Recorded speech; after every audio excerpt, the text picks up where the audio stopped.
There's a question about the war in Ukraine that I feel like hasn't really been answered yet. Where's the Russian army? And I know that sounds kind of weird. I'm going to come back to that in a second. But first, I want to talk about this missile attack that was carried out by Russia against Ukraine last night. So I'm recording this in the morning of March 9, 2023. And overnight, Russia carried out what looks to be the largest single attack against Ukraine in at least months. I think there were some larger ones earlier in the conflict, but the numbers I've seen thrown out there already, it's kind of a mix. There's a bit of a range. On the low side, in the 60s, 66, I think, between drones and missiles, cruise missiles and ballistic missiles.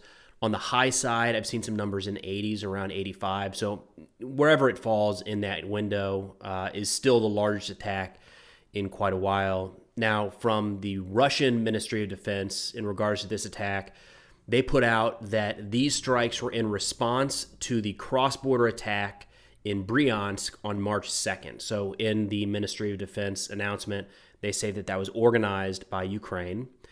Russia says they utilized high-precision, long-range air, sea, and land-based weapons to target elements of Ukraine's military infrastructure, defense and industrial complexes, as well as energy facilities that support them. They said the purpose of the strike has been achieved. The assigned targets have been neutralized.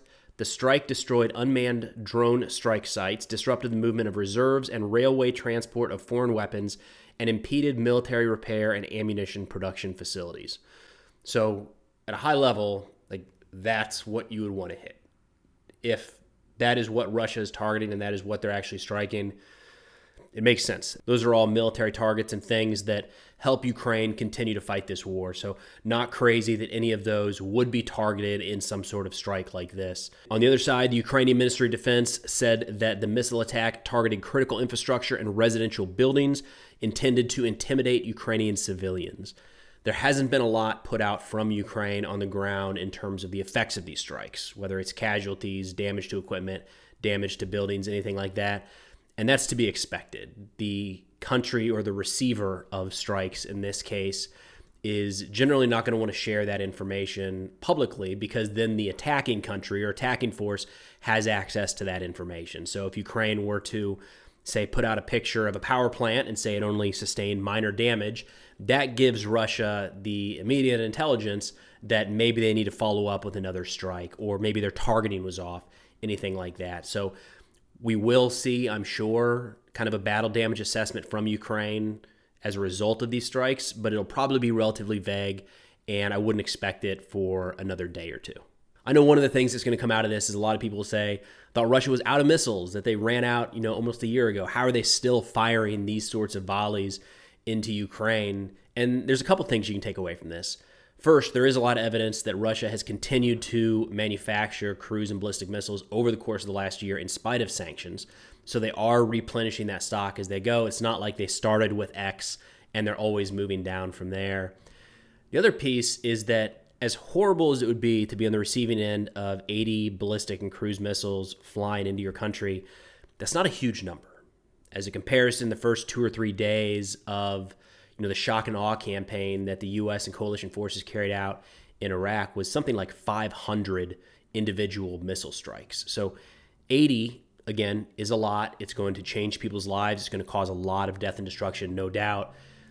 It's not a huge number of missiles, especially with the number of targets that would be arrayed across a country the size of Ukraine.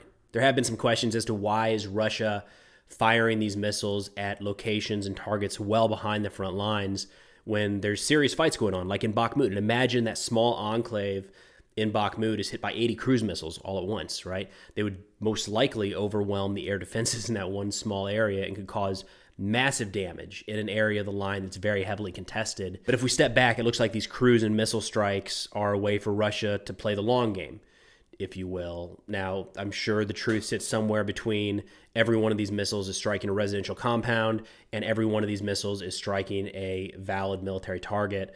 But that sort of targeting of the rear lines, of the supply areas, of the civilian infrastructure, even as awful as it is, that's a long-term play for the conflict, and it fits. There's a lot of speculation that Russia believes the United States and NATO will get tired as this war drags on, and that will give them the opportunity to continue pressing into Ukraine.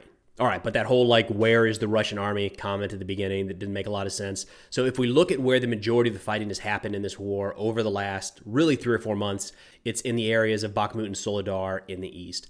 That fight has primarily been carried out by the Wagner Group, a private military company that is not a part of the actual Russian armed forces. Now, if we go back to the very beginning of the conflict, estimates I know were all over the place, but let's say there were around 200,000 Russian soldiers involved in the opening phases of the war in Ukraine. If you go with the highest number that I've seen of losses, let's throw it around 100,000 total Russian losses that are no longer able to fight. They're down to 100,000, but Russia mobilized 300,000. That puts them back up to 400,000. Where are these soldiers? There's been some pushes over the last couple months in Volodar and Avdiivka. Nothing major. I mean, there's been serious fights there, but we're not talking about tens of thousands of troops pouring through an area, kicking off some sort of offensive. That just hasn't really happened. And very possible that after the Ukrainian counteroffensive in the northeast last fall around Kharkiv, when we found out that the Russian lines were pretty thinly manned and really had no sort of defense in depth. So when one line fell, it was chaos as the Russian forces began to retreat, and Ukraine was just lopping off huge chunks of territory that they were recapturing. It's entirely possible that after that, Russia under Surovikin decided to really up the game in terms of their defenses all across the front. And some of the pictures we see coming out from satellite imagery are showing more built-up defensive positions, multiple lines for infantry, multiple vehicle fighting positions, multiple tank traps, things like that. And you have to expect that they're probably rotating troops from the rear to the front, I would think, at some point to man those positions. It's entirely possible that that large number of Russian soldiers is what is needed to just bring this war to the level of standstill that it is all across the front. I mean, really, since Kherson fell this last fall, Ukraine hasn't made any serious breakthroughs into Russian-held territory.